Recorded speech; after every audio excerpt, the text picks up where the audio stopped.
이 시간 사평교회당 공동예배를 시작하겠습니다. 다 함께 하나님께 찬송하겠습니다.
이 시간 다 함께 사도신조 고백하심으로 우리의 신앙을 고백하시겠습니다. 다 함께 사도신조 고백하십니다. 시작. 나는 전능하신 아버지 하나님 천지의 창조주를 믿습니다. 나는 그의 유일하신 아들 우리 주 예수 그리스도를 믿습니다. 그는 성령으로 잉태되어 동정녀 마리아에게서 나시고 본디오 빌라도에게 고난을 받아 십자가에 못 박혀 죽으시고 장사된 지 사흘 만에 죽은 자 가운데서 다시 살아나셨으며 하늘에 오르시어 전능하신 아버지 하나님 우편에 앉아 계시다가 거기로부터 살아있는 자와 죽은 자를 심판하러 오십니다. 나는 성령을 믿으며 거룩한 공교회와 성도의 교제와 죄를 용서받는 것과 몸의 부활과 영생을 믿습니다. 아멘. 네, 오늘은 축주 등사가 없습니다. 안타깝게도 없어서 바로 말씀을 나누도록 하겠습니다. 네, 설명 잘 시켜주셨습니까? 오늘 이렇게 또 비가 오고 또 일이 있어서 많이 못 오시고 또 했는데 또 함께 나누기 원하고요. 자, 오늘도 예수님 안에서 예수님으로 인해 행복하시고 은혜 충만하시길 바랍니다.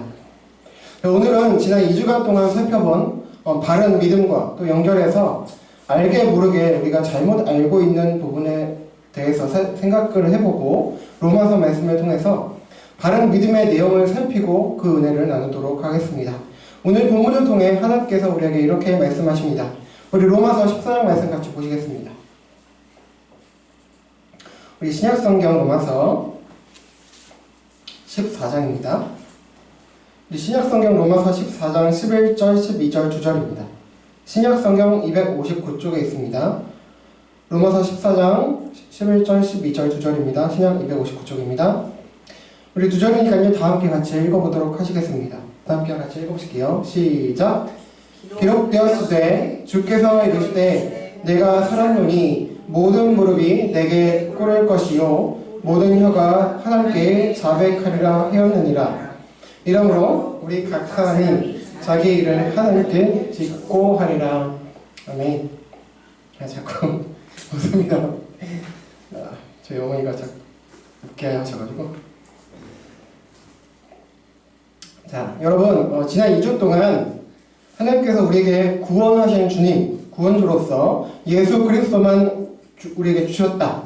다른 이름 없이 우리 예수 그리스도만 그 이름을 주셨다라고 살폈고요. 또 우리를 위해서 인간의 몸을 입고 오신 것, 즉 성육신 등을 부인하고 부정하는 이단인 영지주의와 또한 예수 그리스도의 십자가 대속의 완전성을 부인하는 이단 율법주의, 그러니까 예수님 믿는 것 외에 또 다른 걸 뭔가 해야 된다고 주장하는 그런 율법주의 이단을 등을 비롯해서 수많은 사이비 이단들이 그 당시는 물론이거니와 지금까지도 존재하고 있음을 살피면서 그들을 경계하고 조심해야 함을 나누었습니다. 그리고 우리는 이 진리의 복음으로서 자유해야 한다. 흔들리지 말고 자유해야 한다. 라고 역설적으로 나누었습니다. 오늘도 이와 연결되어서 알게 모르게 우리 가운데 퍼져있는 잘못된 지식 및 믿음을 확인하고 또 바른 성경적 가르침과 신앙이 무엇인지 살피며 그 은혜를 나누고자 합니다. 오늘 본문 말씀을 다시 천천히 읽어보시겠습니다. 다 함께 다시 한번 읽어볼게요. 시작. 기록되었으되 주께서 이르시되 내가 살았노니 모든 무릎이 내게 꿇을 것이요 모든 혀가 하나님께 자백하리라 하였느니라. 이러므로 우리 각 사람이 자기 일을 하나님께 짓고 하리라. 아멘. 여러분, 그동안 우리는 믿음에 대해서 살펴보았고요. 지난 2주간은 특히 바른 믿음이 무엇이고 이 바른 믿음에서 떠난 사이비 이단에 대해서 아주 간단하게 살펴보았습니다. 그리고 이미 밝힌 바대로 오늘은 알게 모르게 흔히 우리가 잘못 생각하고 믿어오고 있는 그런 점들을 확인하면서 역시 바르게 이해하고 믿도록 살피면서 그 은혜를 나누려고 합니다. 여러분, 오늘 설교 제목을 보면 오늘 설교의 의도와는 좀 달리 보이죠? 오늘 설교 제목 제가 이렇게 했습니다. 죽어도 우린 오직 주님. 이렇게 설교 제목을 달고 또 보니까 꼭 어떤 비장한 느낌이 들지 않으신가요? 마치 소위 선교를 가서 그것도 복음을 이제 기독교를 핍박하는 그런 대표적인 예로 중동이라든지 이런 데 가서 그런 나라나 지역에 가서 복음을 전할 때에 우리는 순교할 수도 있어. 죽을 수도 있습니다. 그러니까 비장한 각오로 절대 예수님을 부인하면 안 됩니다. 라고 하는 그런 느낌이 팍 들잖아요. 제목만 보면. 목에 칼이 들어와도 총구를 겨누고 있어도 믿음을 지켜야 한다라든지 아니면 조금 순하게 세상에서 우리가 살아갈 때에 세상의 것들과 타협하지 말고 오직 주님만 위해서 믿음을 지키며 살아야 한다라든지 등의 그런 의도에 좀 비장한 그런 각오를 다지는 설교처럼 보일 수 있습니다. 네, 물론 그런 측면도 필요하죠.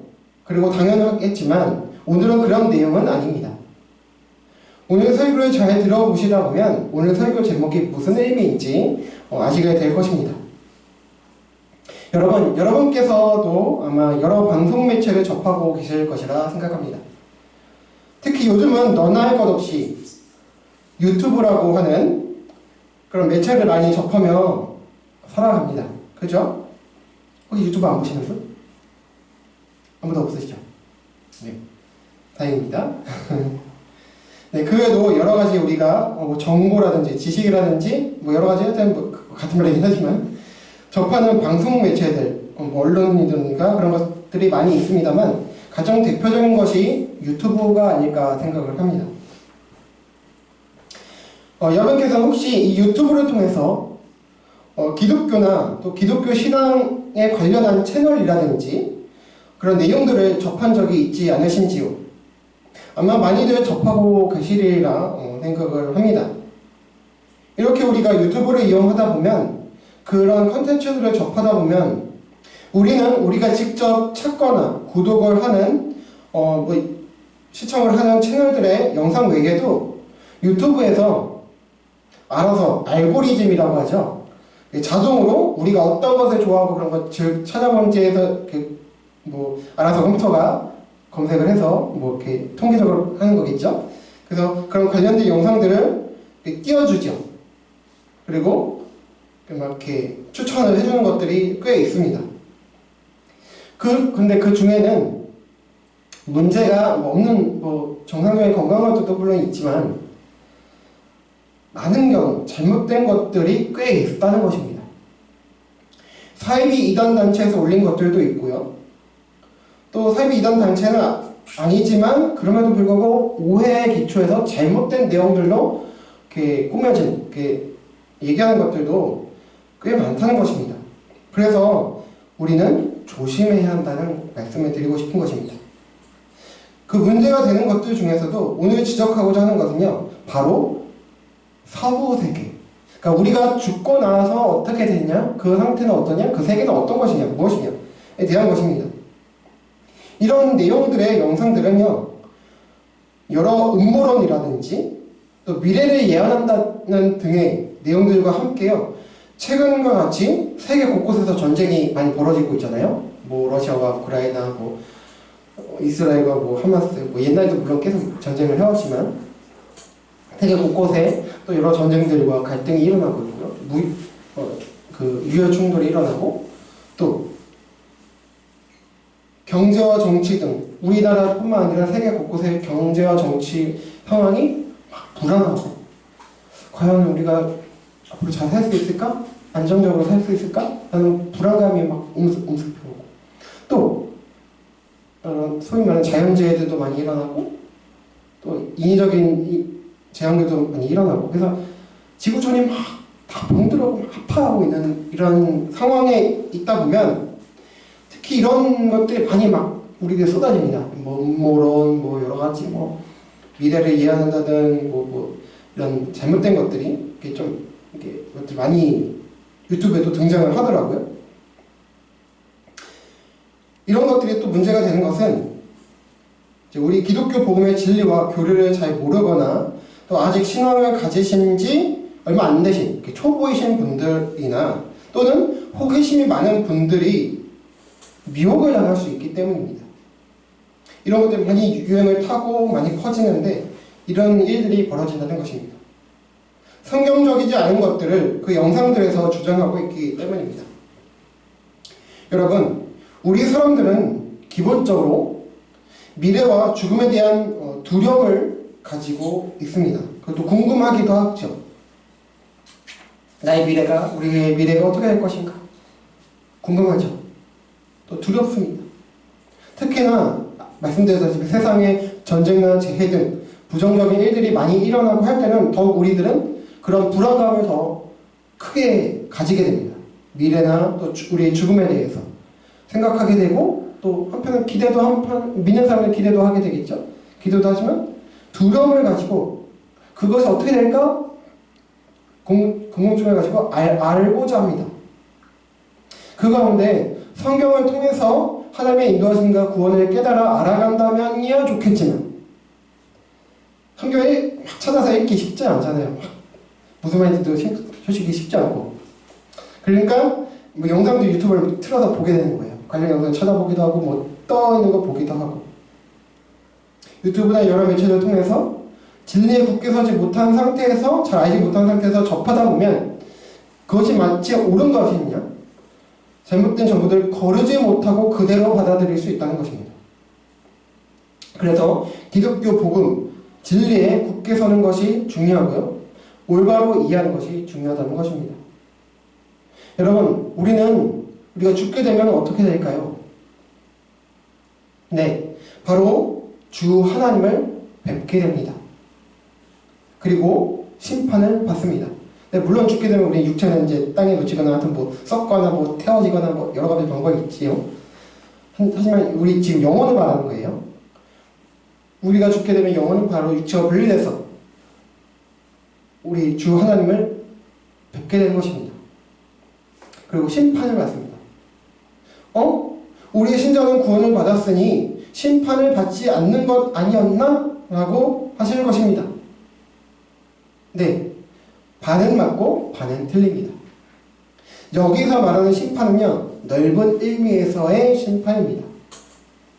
보통 우리 기독교 신앙에서 심판이라고 하면 뭐 지옥에 가는 영원한 심판을 보통 의미합니다. 그러나 성경을 보시면 꼭 그런 의미에서 심판만을 언급하고 있지는 않습니다. 이것은 이제 보통 우리가 그 얘기하는 그 심판은, 형벌받는 그 심판은 좁은 의미에서의 심판이고, 종종 많지는 않지만 종종 넓은 의미에서도 심판을 말씀하고 있거든요. 곧 이 넓은 의미에서 심판, 그러니까 판단받는 거죠, 말 그대로. 그리고 이제 우리 신자들이 받는 심판은 뭐냐면, 이제 그러니까 모든 인간이 받는 의미에서 심판은 이제 종종 넓은 의미에서 성경이 언급하고 있는데, 즉 모든 인간이 예외 없이 그 넓은 의미의 심판을 모두 받는다는 것입니다. 신문을 받는다는 거예요. 그러나 그 내용과 결과가 신자, 곧 구원받은 자냐 아니냐에 따라서 갈라진다는 것이지, 뭐 누구는 심판받고 누구는 심판받지 않는다, 그건 아니라는 것입니다. 신자도 심판받는다는 것을 성경 여러 곳에서 말씀하고 있습니다. 대표적으로 두 군데만 보겠습니다. 우리 시편 96편 13절 그리고 히브리서 10장 30절입니다. 함께 읽어보실게요. 시작. 그가 임하시되 땅을 심판하러 임하실 것이라. 그가 의로 세계를 심판하시며 그의 진실하심으로 백성을 심판하시리로다. 히브리서 원수 갚는 것이 내게 있으니 내가 갚으리라 하시고 또다시 주께서 그의 백성을 심판하리라 말씀하신 것을 우리가 아노니. 아멘. 자, 비록 그 신약 히브리서 9절은 부정적인 뉘앙스가 좀 더 강하게 풍기긴 하지만, 그럼에도 주의 백성도 심판의 대상에 포함된다는 사실을 말씀하고 있고요. 또 시편 9절을 보면 역시 하나님의 백성들도 심판을 받는다라고 라는 그 사실을 보여준과 동시에 그 심판의 동기와 내용이 주님의 의로움과 진실하심에 있다라는 점에서 긍정적인 측면에서의 심판도 있다는 것을 알려줍니다.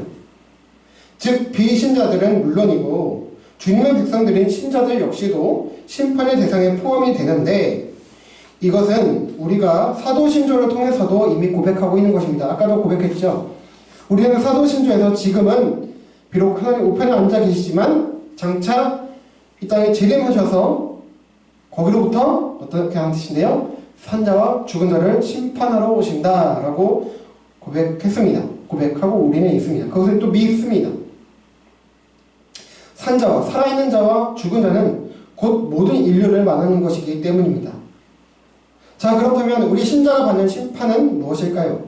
자, 그것은 형벌이 아니고요.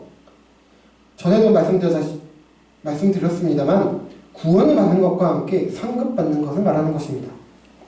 형벌로서의 뭐 이렇게 딱 판단해서 너 이런 죄를 범했어, 너 몇 년 살아, 벌금 얼마 돼, 그런 심판이 아니라, 심판에서 너 자기구나, 너 1등, 2등, 3등 이렇게 상급 주시는 심판을 말하는 거예요. 구원을 받는 건 당연한 거고, 그래서 너 어떻게 살았구나, 그래, 그만큼 상급 주시는 거예요. 그래서 상급을 주시는 건데요. 그런데 여기서 또 의문을 가질 수가 있죠. 자, 지금까지 종합을 해보면 심판은 그럼 죽어서 받는다기보다는 예수님께서 재림하신 이후에 그 우리가 소위 말하는 최후 심판, 재림하실 때 받는 것 아닌가 하는 것입니다. 그러니까 예수님 재림 전에도 우리는 인간은 죽을 수 있잖아요. 죽잖아요. 이미 죽은 사람들도 있고. 그때 받는 거 아닌가 하는데, 죽으면 바로 심판받는다? 네. 자, 최종적인 심판은 그렇습니다. 예수님 재림 때 최종적인 심판을 받습니다. 그러나 우선 우리가 죽은 직후 우리 영혼은 심판을 받습니다. 이것은 역시 히브리서 9장 27절에서 보듯이 말씀하고 있는데요. 거기서 한 번 죽는 것은 정해진 것이요 그 후에는 심판이 있으리라 라는 말씀이 있죠. 그래서 한 번 죽는 것은 정해진 것, 그 후에는 심판이 있대요. 죽음 직후에 심판이 있다는 거예요. 곧 죽음 직후 모든 인류는 신자든 비신자든 할 거 없이 하나님을 뵙게 되고요. 바로 심판을 받습니다. 그리고 나서 또 예수님 재림 시에 다시 심판을 받게 되는데요. 사후 심판과 재림 시 심판이 내용과 성격이 다른 것은 아닙니다. 자, 뭐냐면, 자, 전자. 우리가 죽었을 때 바로 받는 심판은 일종의 선언이고 선포라는 것입니다. 딱, 면역이고 재린이 경우에는 면역형 선도하는 것 같이 선포라는 거예요. 그러다 거기 선포한다고 바로 재판이 끝나는 거 아니거든요. 뭐 해야 돼요? 땅땅땅 해야 되죠. 그래야지 완전히 끝난 거거든요. 그러니까 선포하는 게 전자 죽음에서 죽었을 때 사후 심판을 얘기하는 거고, 최후 심판 때 재림시 받는 심판은 땅땅땅 도장 찍는 거예요. 그러니까 전자의 심판을 확정짓는 게 최후 심판이다 라고 보시면 되는 것이고. 자, 이제 오늘 본문을 다시 보시겠습니다. 자, 오늘 본문은 함부로 형제를 판단하거나 또 정죄하지 말라는 말씀 가운데 주어진 말씀입니다. 왜 형제를 정죄하지 말라고 하셨냐 하면 심판자가 우리가 아니라 누구시다? 하나님이시기 때문이다. 그리고 그 심판은 우리가 할 일이 아니다. 하나님께서 하실 일이다 라는 것이기 때문에 우리 보고 함부로 판단하지 말라는 것입니다. 이런 흐름 가운데 비록 심판이란 단어 자체는 오늘 본문에는 등장하지 않지만 오늘 본문은 하나님 앞에서 우리가 심판받는다는 것을 말씀하고 있습니다. 오늘 본문을 보시면 11절은요. 앞서 말씀드렸듯이 모든 무릎이 주님께 꿇을 것이다. 모든 혀가 주님께 자백할 것이라고 말씀하고 있습니다. 곧 모든 인류가 주님께 각자가 심판을 받는다는 말씀입니다. 사람 앞에서 심판받는 게 아니라 하나님 앞에서 심판받는다는 것이죠. 그리고 나서 12절은 각 사람이 하나님께 자기의 일을, 자기가 살아가는 인생길을 직고한다. 직접 고한다. 자백한다는 말씀이죠. 방금 말씀을 드렸지만 직고한다는 것은 두 가지 의미가 있습니다. 하나는 직접 하나님께 대면해서 직접 하나님 만나서 직접 고한다, 아뢰다, 자백한다는 면이 있고요. 직접적인 한다는 의미가 있고요. 다른 하나는 바른 대로 고한다. 숨김없이 다 내놓고 고한다.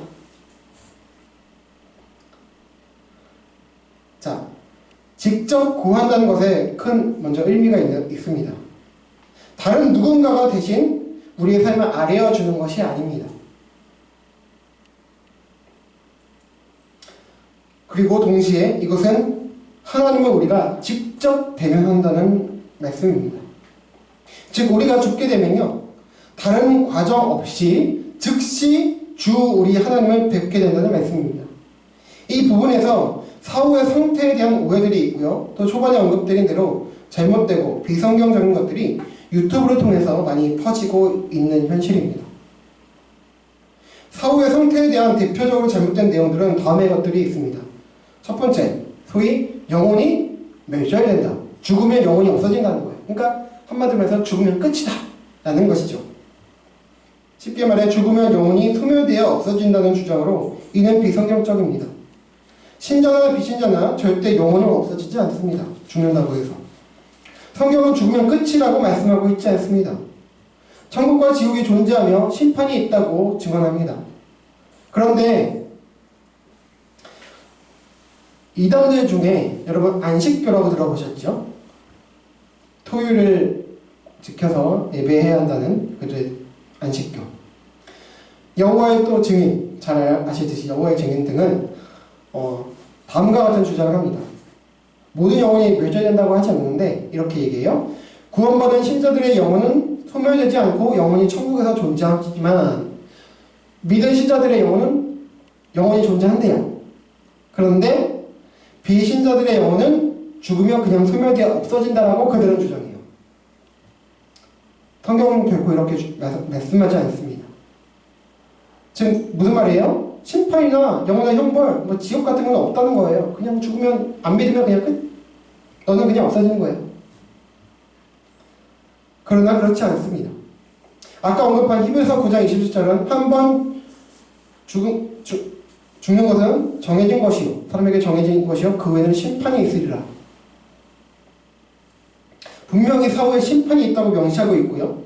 천국과 지옥이 있으며 모든 인류의 영혼들은 죽어도 존재한다는 것을 성경 곳곳에서 보여주고 있습니다.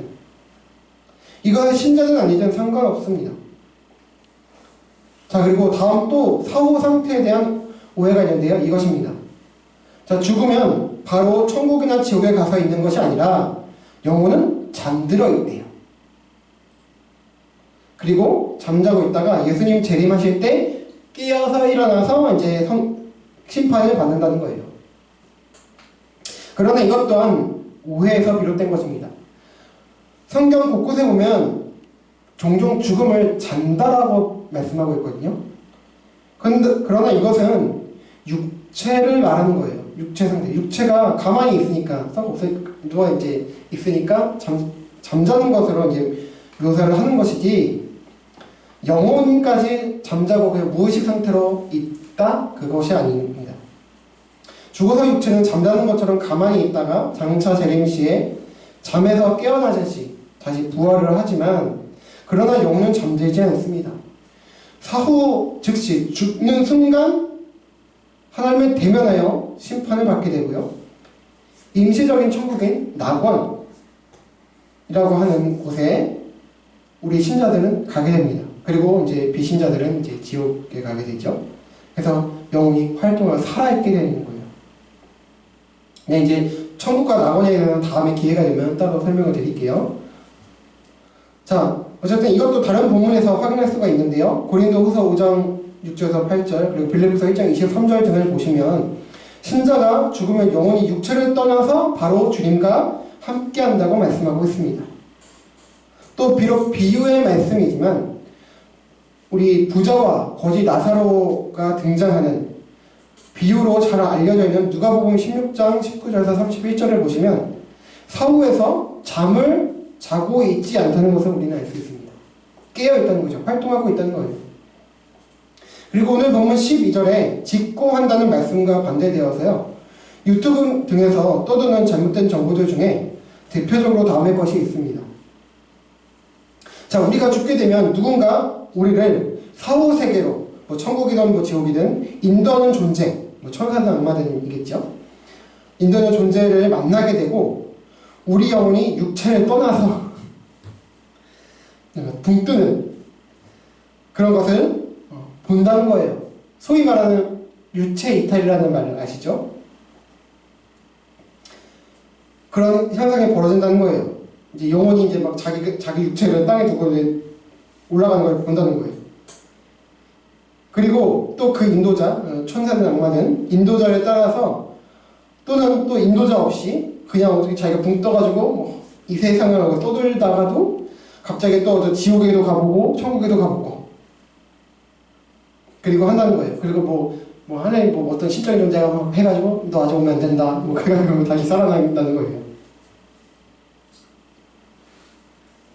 하여튼 이런 식의 주장하는 자들이 뭐 글을 써서 책으로 내기도 하고요. 이것이 이슈가 되고 화제가 되어서 영화로도 만들어지기도 합니다. 여러분 혹시 아실지 모르겠는데 2014년도에 혹시 보신 분 계신지 모르겠는데 천국에 다녀온 소년이라는 제목으로 영화가 하나가 개봉된 적이 있습니다. 미국의 어느 목사의 그 어린 아들이 있는데요. 이 아들이 죽었습니다. 근데 다시 살아났대요. 그래서 와서 한다는 얘기가 이제 뭐 자기 천국 보고 왔어요. 뭐 그러면서 이제 여러 소위 말하는 강진 그런 거를 하는데 이것이 이슈가 돼가지고 뭐 그 아버지와 어머니가 이제 뭐 그거 받아줬고 해서 막 뭐 언론에 퍼뜨리고 이슈가 돼가지고 뭐 이제 책으로도 나오고 영화로 만들어진 거예요. 그래서 특히 이게 영화가 이제 나오다 보니까 이제 어떤 신앙적인 기독교적인 내용이잖아요. 어쨌든 잘못된 것이지만 기독교인들 사이에서 큰 화제가 된 적이 있습니다. 그것을 보고 진짜 천국이 있어 라고 전도용으로 쓰기도 하고 뭐 했다는 거예요. 그런데요, 이건 다 거짓입니다. 죽었다가 어디를 떠들고 다 보았다고 했는데요, 막상 그런 사람들의 주장을 들어보면 나 예수님 뵀어, 하나님 뵀어 라는 말이 없습니다. 심판받았다는 것도 없습니다. 그리고 이런 유의 주장들을 보면요, 성경이 말하는 죽음과 그 상태, 그리고 성경이 말하는 천국과 지옥 이게 설명과 다르고요. 또 심지어 구원에 대해서도 아주 잘못된 말들이 너무 많습니다. 그리고 또한 그런 주장을 하고 심지어 그런 책들도 편했지만 나중에 그들 대부분이 모두 꾸며낸 이야기들이었다고 자백하는 것을 우리가 나중에 볼 수가 있습니다. 이 천국에 다녀온 소년이란 영화의 주인공인 그 부모도 이 목사라는 사람도 나중에 가서 이미 자기가 꾸며냈다라고 자백을 했어요. 그러니까 경제적으로 힘들다 보니까 이제 교회를 이렇게 목회를 하잖아요. 힘들어요. 근데 사람들이 끌어와서 뭐 교회도 부흥되고 뭐 그래서 자기도 돈을 좀 이렇게 챙길 수 있어야 되는데 사람들이 모으기 위해서 어떻게 해요? 그런 신비한 체험을 했다고 거기서 꾸며서 내는 거예요. 그러면 사람들이 막 잘 모르는 사람들 신비한 체험 했다 막 몰려들잖아요. 그럼 몰려들면 어떻게 해요? 헌금하죠. 뭐 하죠. 뭐 목사한테 뭐 바치기도 하고 이런 신령한 목사님이신 그 가정 신비한 가정이구나. 뭔가 뭐 대접을 하게 되죠. 그런 것 때문에 자기 이런 거 꾸며냈다고 자백했습니다. 대부분 다 이래요. 이처럼 죽음과 사후세계 및 상태에 대해서 잘못된 것을 주장하는 매체들이 너무나 많아서 많은 신자들이 미혹되고 있습니다. 성경은 분명 말씀합니다. 우리가 죽게 되면 바로 그 어떤 과정 없이 뭐 떠들고 뭐 이런 거 없이 바로 주 하나님을 대면하게 됩니다. 죽어서 눈을 감아요? 떠요. 그럼 바로 하나님 계신 거예요. 눈 깜짝하면 바로 주님 뵈는 것입니다. 이외에도 오래전부터 있어온 흔한 오해 중 하나가 있는데요. 뭐냐면 바로 신자들이 죽으면 어떻게 되냐? 죽었을 경우 죽게 되면 바로 하나님 뵙는 게 아니고 천국 문 앞에 가요. 그래서 신문을 받아요. 그런데 이 신문을 하는 사람이 누구냐? 바로 베드로래요. 사도 베드로. 사도 베드로가 마치 천국 문의 수문장처럼 각 신자가 이제 천국 문 앞에 갔어요. 이 사람이 천국에 들어갈 수 있는 사람인지 아닌지 신문에서 판단해서 너 통과. 천국 열어줘. 들어가. 당신 아니야. 저로 가. 그렇게 한다는 거예요. 자, 분명 베드로 물론 우리 사도이긴 하죠. 주님이 제자이기도 하고 우리 보면 참 대단해 보이는 사람이지만 그럼에도 불구하고 베드로도 구원받은 한 사람의 신자일 뿐인데 왜 이런 오해가 발생했을까요? 자, 이것은 여러분도 잘 아실 거예요. 마태복음 16장 19절을 오해한 결과입니다. 우리 함께 같이 마태복음 16장 19절 보실게요. 시작. 내가 천국 열쇠를 네게 주리니 내가 땅에서 무엇이든지 매면 하늘에서도 매일 것이요 내가 땅에서 무엇이든지 풀면 하늘에서도 풀리라 하시고. 아멘. 자, 여기서 너는 바로 내게 주린 너는 바로 베드로를 받는 거예요.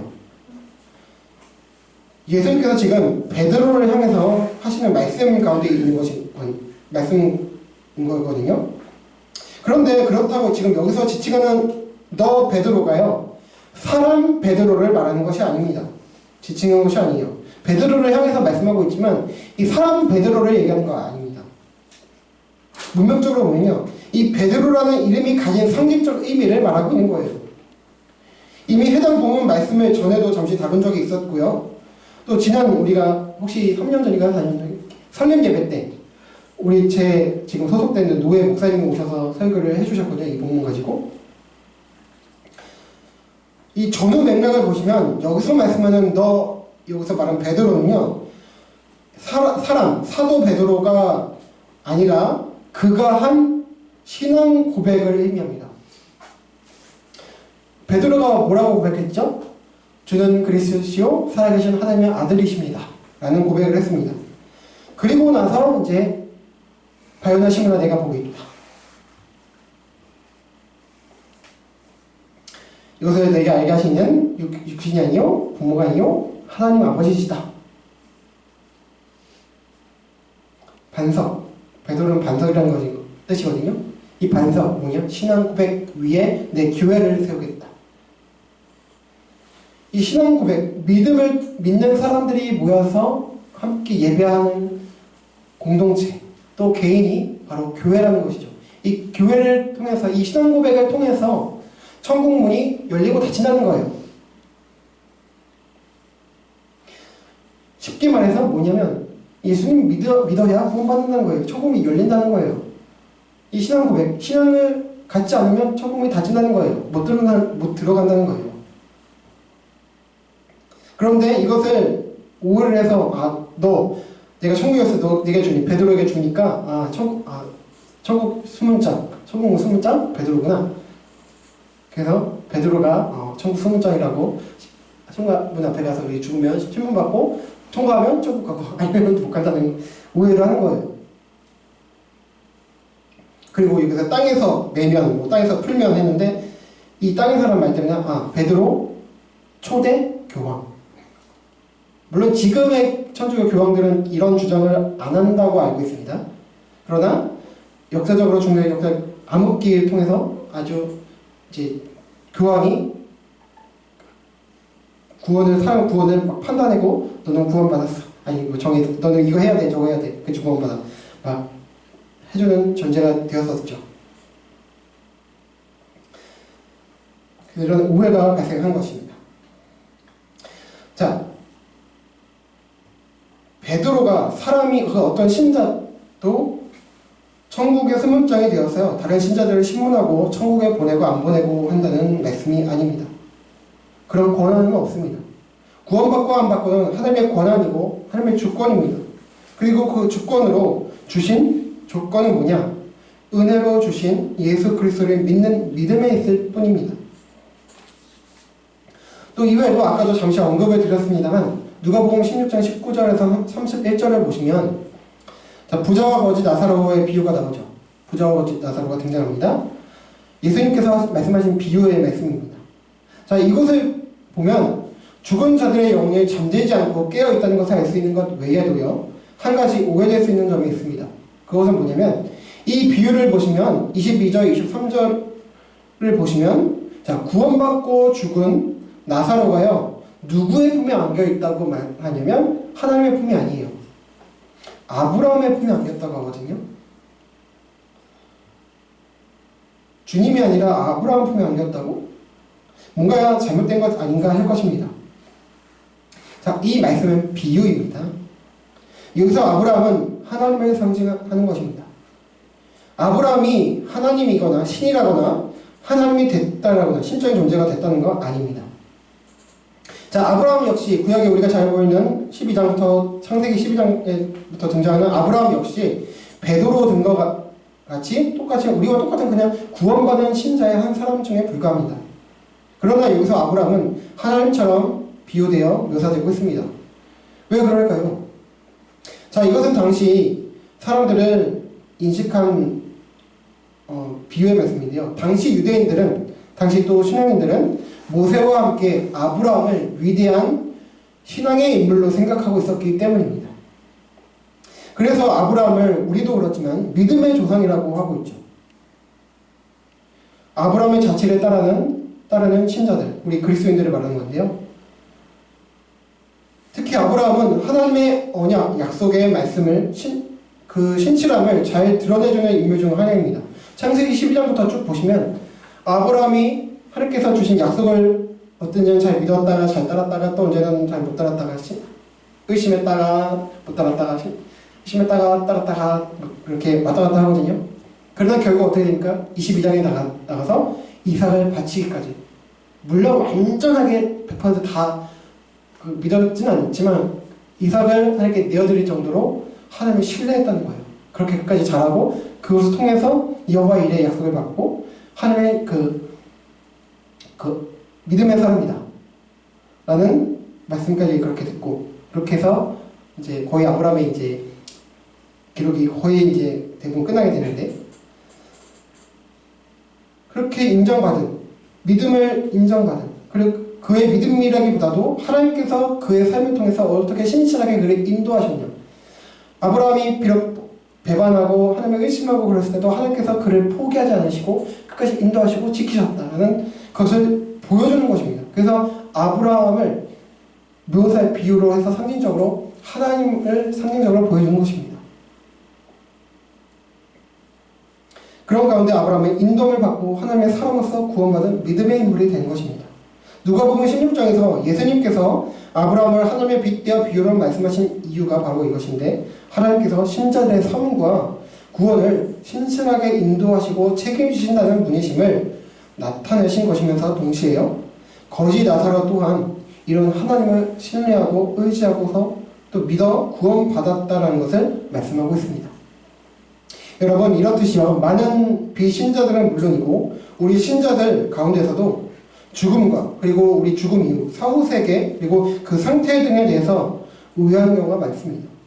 그래서 복음의 진리, 성경과 교리를 모르거나 잘 알지 못하는 경우 미혹되기도 하는 것입니다. 여러분, 세상에는 많은 일들이 있습니다. 좋은 일들도 있지만, 좋은 일들만 가득했으면 좋겠지만 열의 아홉, 거의 90% 이상은, 거의 대부분은 세상의 부정적인 일들, 사건들입니다. 특히 최근과 같이 세계 곳곳에 전쟁과 또 여러 재해들이 많고 또 정치와 경제가 불안하고 어려워지면 거의 분명히 확실하게 여러 사이비 이단들이 활개를 치고요, 잘못된 정보들이 쏟아집니다. 우리의 불안한 마음 그리고 걱정, 두려움을 이용해서 그런 정보들이 우리 안에 파고들고요, 우리를 진리에게서 멀어지게 하며 더욱 불안과 두려움을 가중시키고 있습니다. 그러나 오늘 본문과 및 오늘 살펴본 구절들을 보면 절대 우리는 두려워하고 불안해할 필요가 없습니다. 특히 우리 구원에 있어서 흔들리고 안절부절할 필요가 없습니다. 우리는 죽어도 우리의 의지할 대상은 오직 주님밖에 없기 때문입니다. 그러나 우리가 의지하는 그 대상이 어떤 분이세요? 그분은 믿을 만한 신실하신 분이시고 전지전능하시며 우리를 사랑하시되 영원히 끝까지 사랑하시는 분이시는 것입니다. 우리를 끝까지 책임지신다는 것입니다. 그렇기 때문에 우리는 안심해도 된다는 말씀이죠. 혹시 오늘 본문에서 말하는 자백한다라든지 짚고 고하고 아랜다는 표현의 말씀 때문에 불안하신 분들이 계십니까? 하늘 앞에 내가 갔습니다. 내가 어떻게 말씀드려야 될지, 어떻게 내가 고백을 해야 될지, 혹시 잘못 말하면 내 구원이 실패될 수 있지 않을까? 책망받지 않을까? 라는 그런 불안한 마음들을 가지신 분들이 계십니까? 자, 이것은요, 우리가 하나님 앞에서 1대1로 선다는 것과 동시에 그런 의미를 가지고 있는 것이고요. 동시에 사후 직후에 바로 주님을 우리가 대면한다는 것이지, 어떤 우리가 주님께 신문 받는다, 어떻게 대답하냐 묻겠어. 세상 법정에서 어떤 말을 하냐에 따라서 이게 유죄가 될 수도 있고 무죄가 될 수도 있고 막 그러잖아요. 그래서 이제 미란다 원칙에 따라서 이렇게 침묵할 수 있는 권리도 있고, 잘못 말하면 큰일 나니까. 자, 어떻게 우리가 대답하는지 여부에 따라서 구원이냐 형벌이냐 갈린다는 것이 아닙니다. 로마서 8장 1, 2절을 보면 그리스도 예수 안에 있는 자에게는 결코 정죄함이 없다고 말씀하고 있습니다. 곧 예수 그리스도를 믿는 자는 그 누구도 어떤 상황에서 정죄받지 않는다, 영원한 형벌 가운데 들어가지 않는다고 말씀합니다. 설령 주님 앞에서 책망을 받는다 할지라도, 책망? 이 땅에서 우리가 그냥 조금 잘못한 것들, 그러면 안 된다는 거, 그거 책망받는다 할지라도 구원이 취소된다는 건 아닙니다. 그리고 더 걱정할 것이 없는 이유가 있는데요, 우리를 위해서 속죄 사역을 이루신 주님께서 그때도 함께 하실 것이기 때문입니다. 그리고 마지막으로 또한 로마서 8장 16절에 이렇게 말씀하고 있습니다. 우리 함께 마지막으로 읽어보실게요. 시작. 성령이 친히 우리의 영과 더불어 우리가 하나님의 자녀인 것을 증언하시나니. 아멘. 우리가 막 어떻게 대답할까 벌벌 떨 필요가 없는 거예요. 성령께서, 우리가 설령 대답을 잘 못하더라도 그때 우리의 영과 더불어 우리가 하나님의 자녀인 것을 성령께서 증언해 주신대요. 완전하신 하나님의 성령님께서. 얼마나 든든한 말씀이에요. 우리 안에 내주하신 성령님께서 우리의 영과 더불어 우리가 그리스도의 속죄로 말미암아 구원받은 하나님의 자녀들이다, 자녀임을 증언해 주신다고 분명하게 말씀하고 있기 때문에 우리가 어찌 답할까 염려하지 않아도 됩니다. 이미 심판자이신 주 하나님께서 말하기 전에 선생님 다 알고 계시죠. 당신께서 택하시고 구원하신 우리인데, 따라서 우리는 죽음과 사후세계, 또 상태에 대한 두려움과 불안함을 내어쫓고요. 우리 주님께서 명하신 바 하나님과 이웃을 사랑하며 사는 데 힘을 쏟으면 되는 것입니다. 물론 우리도 인간이기 때문에 연약함이 있어서 우리 안에는 불쑥불쑥 두려움과 걱정이 찾아옵니다. 그러나 그때마다 우리를 위해서 십자가를 지신 우리 주 예수 그리스도와 그 아들을 보내신 하나님 아버지, 그리고 우리 안에서 영원토록 함께 계신 성령 하나님을 기억하고 생각하면서 그리고 그를 의지하면 되는 것입니다. 아멘. 여러분, 복음성가 두 개의 가사를 제가 잠깐 소개하겠는데요. 내 영혼은 안전합니다 라는 곡이 있습니다. 그 가사 중 일부만, 거의 대부분이지만 잠깐 읽어드릴게요. 내 아버지 그 품 안에서 내 영혼은 안전합니다. 나 비록 넘어지며 흔들리지만 때론 불안함과 두려움이 찾아서 때로는 믿음이 흔들리기도 하고 때론 미혹을 당할 뻔하기도 하지만 그럼에도 불구하고 주 내 안에 거하며 나를 붙드시니 주 약속 안에서 내가 반드시 너를 구원하리라 하는 그 약속 안에서 내 영혼 평안해. 세상에 전쟁이 벌어지고 어떤 어려움이 재해가 닥쳐와도 내 영혼 평안해. 두려움 다 내려놓고 주님만 의지해. 그리고 여러분 잘 아시는 찬양 복음가가 또 하나 있는데요. 주님 다시 오실 때까지 라는 복음가 잘 아시죠? 주님 다시 오실 때까지. 사실 오늘 특주가 없어가지고 제가 이 곡으로 특송을 할까 하다가 좀 무리겠다 싶어서 그냥 다음으로 미뤘는데요. 자, 주님 다시 오실 때까지 그 중간에 가사 이런 게 있죠. 나의 가는 이 길 끝에서 나의 가는 이 길 끝, 죽음일 수도 있고요. 주님의 재림일 수도 있고요. 나는 주님을 보리라. 영광의 주님 나를 맞아주시니. 내어쫓지 않으시나고요. 너 이런 살면서 너 믿는다고 하지만 너 이런 죄를 범했지. 너 저기 가. 그게 아니라 맞아주시니. 여러분, 오늘까지 우리가 무엇을 믿는 것인지 그리고 무엇이 바른 믿음인지 살폈고요. 또 잘못된 믿음의 내용들을 살폈습니다. 저와 여러분 모두 믿음의 사람들로서 성경이 증언하고 가르치는 것들을 잘 알고 잘 믿기를, 우리 주 하나님을 예수 그리스도를 신실하게 의지하기를 바랍니다. 그래서 하나님께서 기뻐하시는 하나님과 이웃을 사랑하는 삶을 살아가는 신실한 신자들이 되기를, 신실한 제자들이 되기를, 신실한 자녀들이 되기를 예수 그리스도의 이름으로 간절히 축원합니다. 아멘. 우리 함께 찬양하고 기도하시겠습니다. 우리 하나님 한 번 더 나를 우리 고백하시도록 하겠습니다.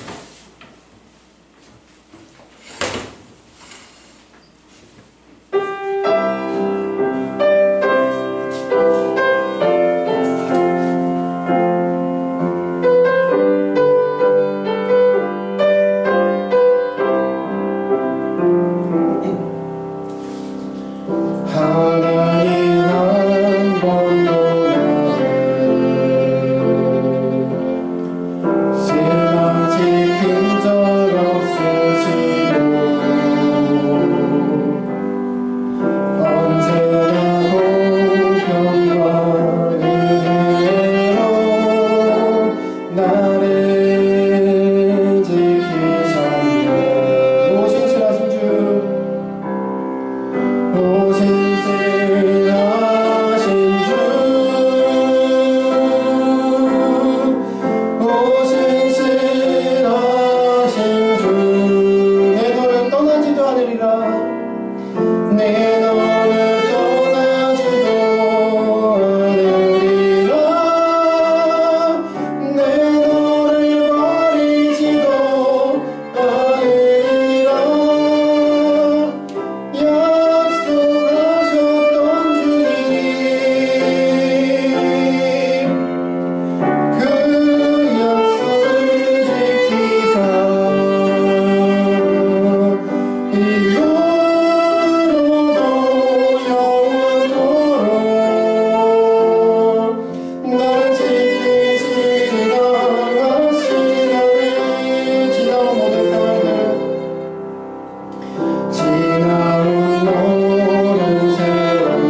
말씀과 찬양을 생각하시면서 기도하기 원합니다. 여러분, 우리는 죽어도 우리에겐 오직 우리의 유일한 의지하신 신실하신 우리 주님밖에 없습니다. 그가 우리를 신실하게 지키시고 인도하시고 구원하신다는 것입니다. 책임지신다는 것입니다. 그래서 세상에 지진이 자연재해가 일어나고 여러가지 인위적인 재앙도 일어나고 또 세상이 시끄럽고 정치 경제 불안하고 또 전쟁이 일어나도 설령 우리가 죽는다 할지라도 우리는 불안하고 두려움에 떨 이유가 없습니다. 물론 그 죽음 자체 다치고 가는 건 사실 두려운 것이죠. 그러나 우리 구원에 대해서 최소한 두려워할 필요가 없다는 것입니다. 우리가 어떻게 잘못될까 두려워할 필요가 없습니다. 하나님께서 우리 주님께서 신실하게 우리를 지키시고 인도하신다는 것입니다. 결국 떠나지 않으신다는 것입니다. 죽어도 잘못되는 일이 없습니다. 우리가 또한 때로는 잘못하고 이 세상 살면서 때로는 죄를 범하고 살잖아요. 넘어집니다. 실수합니다. 그것을 회개하고 돌이키면 되는 것이지 우리가 그리스도에서 끊어지지 않는다는 것입니다. 사후세계 주님 앞에 갔을 때에 두려웠던 이유가 없고 다른 유튜브나 잘못된 정보들에 우리가 휘둘릴 필요가 없습니다. 그 세상을 위해서 이 지구촌을 위해서 기도하면서 나아가면 되는 것이죠. 여러분, 성경이 말하는 우리의 구원, 죽음, 또 천국과 지옥, 또 여러가지 진리의 것들을 이 성경 말씀을 잘 우리가 받아들이기 원하고 여러분 잘 보시기 바랍니다. 오해하시기 말기 바래요. 오해가 일어나면 이거 좀 이상한데 그러면 성경으로 달려가세요. 그런 절들이 됐으면 좋겠습니다. 그래서 바른 믿음 가지고 살았으면 좋겠는데요. 이게 왜 중요하냐? 우리 인생에도 중요한 거예요. 왜냐? 여러분 이단들 보세요. 이런 것들 음모론 이런 것들 불안을 조장하는 그런 사람들 보세요. 다 떠나라고 하지 이 세상 삶에 열심히 살아라 라고 절대 얘기하지 않습니다. 일상을 떠나라고 얘기해요. 자꾸 사람들 떠나라. 가족과도 내팽개치고 다 떠나라고 얘기하거든요. 열의 다 그렇습니다. 그냥 바른 믿음을 가졌다면 이 불안을 떨쳐내고 두려움을 떨쳐내고 하나님을 사랑하라, 이웃을 사랑하라, 오히려 섬기라 라고 얘기하거든요. 그래서 일상을 건강하게 살아갈 수 있는 거예요. 바른 믿음은 우리가 그냥 구원받는 것으로 끝나는 것이 아니라 이 세상, 이 땅에서도 중요한 것입니다. 그래서 우리 믿음이 중요한 것이죠. 이제 기도할 때 하나님, 이 세상이 흔들리고 많은 잘못된 것들이 넘쳐나는 시대에 우리가 살아가고 이 세상 가운데 살아가고 있습니다.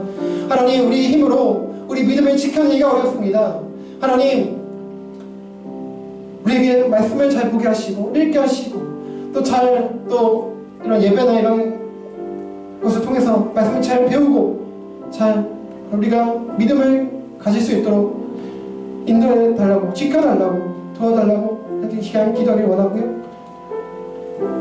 그리고 하나님 믿음 가지고 정말 두려움을 떨고 불안해하는 것이 아니라 오히려 그런 마음이 들 때에 하나님을 더욱더 의지하고 하나님 주님께 나아가는 저희들이 될 수 있도록 해달라고 기도하시고 또 그런 가운데에 이 세상에서 하나님 주님 말씀하신 대로 하나님을 더욱더 뜨겁게 사랑하고 그 뜨거운 사랑으로 또 이웃을 뜨겁게 사랑하는 저희들 건강한 신자들 자녀들 될 수 있게 해달라고 우리 함께 같이 기도하기를 원합니다. 그 마음 가지고 하나님 이 지구촌을 위해서 함께 기도하기를 원합니다. 하나님 전쟁으로 가득하고 피를 흘리고 고통받고 있는 이 지구촌을 주님 불쌍히 여겨주십시오. 하나님 러시아와 하나님 또 우크라이나 불쌍히 여겨주시고 하나님 아버지 이스라엘과 하마스 저 팔레스타인 땅에 불쌍히 여겨주시옵소서. 하나님 그리고 곳곳마다 또 독재와 또 탄압과 또 여러가지로 인해서 고통받고 있는 곳곳의 백성들 사람들을 기억해 주시고 불쌍히 여겨주셔서 그들을 해방시켜 주시옵소서. 하나님 그들을 불쌍히 여겨주시고 또 복음을 불러 죽어가는 하나님 그런 영혼들이 있사오니 하나님 주님 그들을 찾아오셔서 믿음을 주시고 구원해 주시옵소서. 또 우리 주변에 있는 그런 사람들이 있다면 그들을 생각했으면 기도했으면 좋겠습니다. 하나님 그리고 우리가 잘 살아갈 수 있는 그런 신앙을 될 수 있도록 인도해달라고 그리고 여러분 가지고 계신 개인적인 기도 제목까지 함께 기도하시면서 함께 기도하면서 나가겠습니다. 함께 기도하십니다. 하나님 아버지 감사합니다. 하나님 오늘 부족한 종이 또한 이 말씀을 가지고 오늘 성경 말씀을 가지고 하나님 우리 죽으면 어떻게 되는가 하나님 우리 믿음이 어떻게 되는가 하나님 우리 구원이 어떻게 되는가 잠깐 나누었습니다. 하나님 세상에 많은 잘못된 정보들과 잘못된 믿음의 내용들이 가득 차서 우리를 미혹하고 이끌어가고야 합니다. 하나님 그러나 하나님 그럼에도 불구하고 우리는 바로 서길 원합니다. 하나님, 우리가 어떻게 바로 살까요? 하나님 말씀을 바로 알아야겠습니다. 성경을 읽어야겠습니다. 성경을 잘 이해하겠습니다.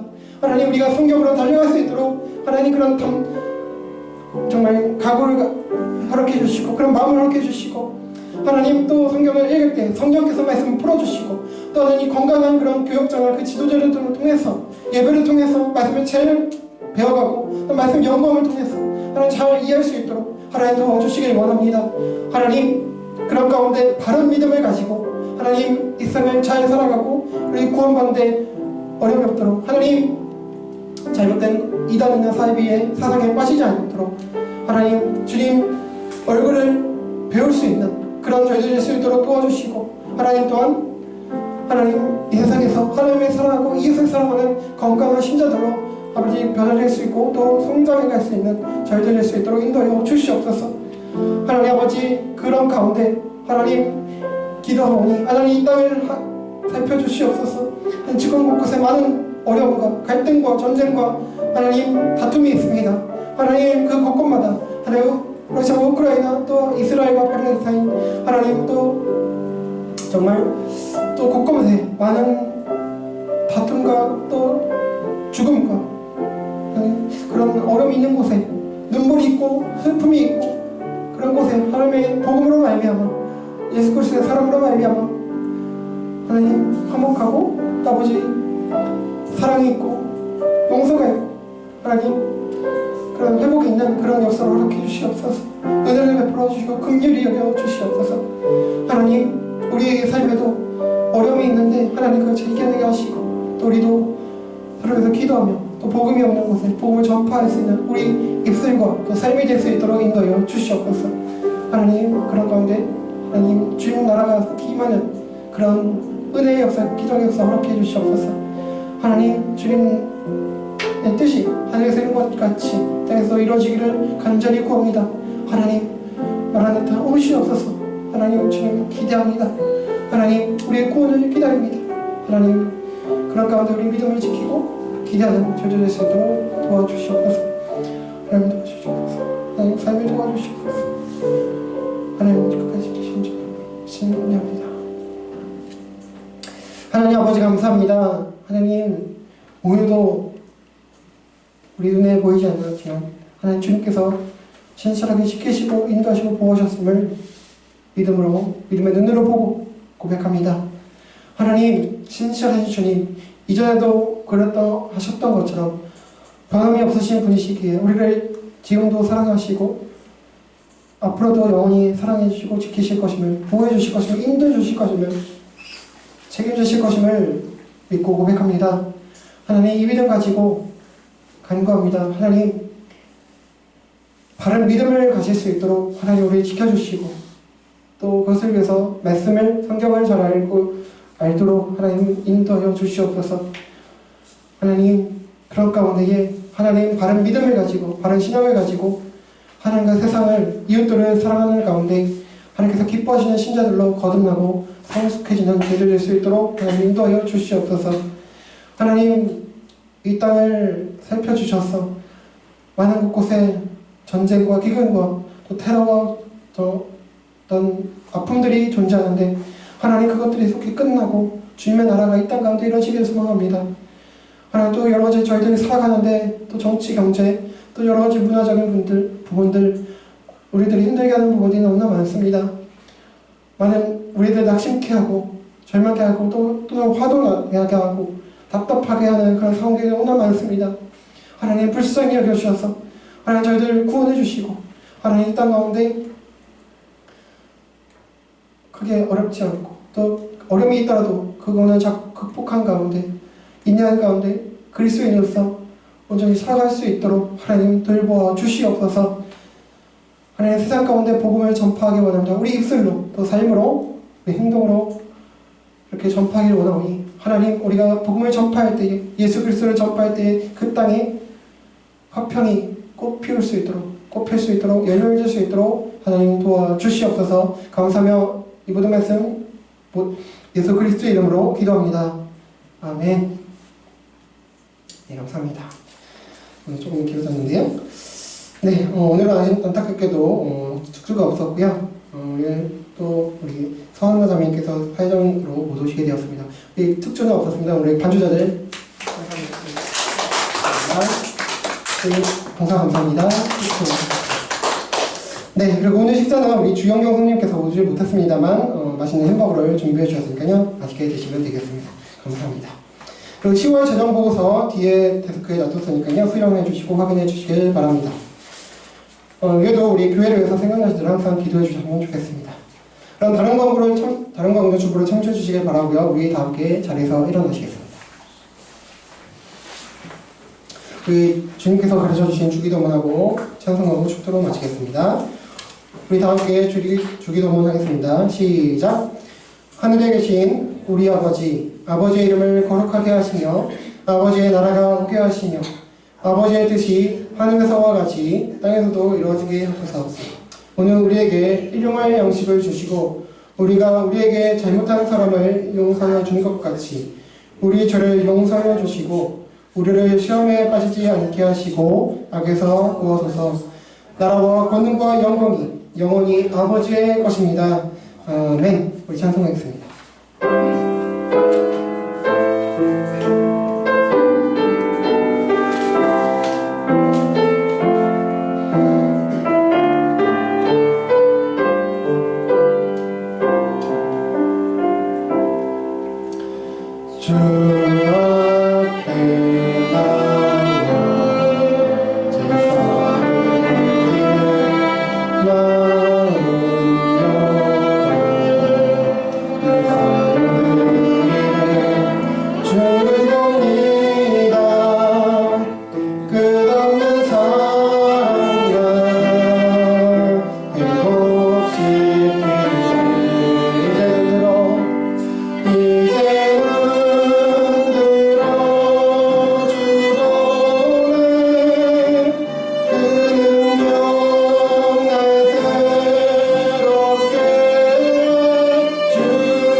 우리 주 예수 그리스도의 은혜와 하나님 아버지의 사랑과 성령님의 내주, 감화, 감동, 교통, 위로, 인도, 회복하심이 우리 생애는 물론 죽음 직후에도 변함없이 우리 주 하나님께서 우리의 의지가 되신다는 것과 인자신 주님 품 안에서 행복하게 거하게 될 줄 알아서 우리 삶 속에서 가지는 그리고 죽음과 사고에 대한 두려움을 극복하여 잘못된 정보와 사상을 경계하고 자유함 가운데 주님의 사랑과 은혜로 인해 하나님과 세상의 이웃들을 사랑하며 살아가길 다짐하고 소망하는 사평교장 지체들과 세상의 모든 신자들에게 영원토록 함께 있을지어다. 아멘.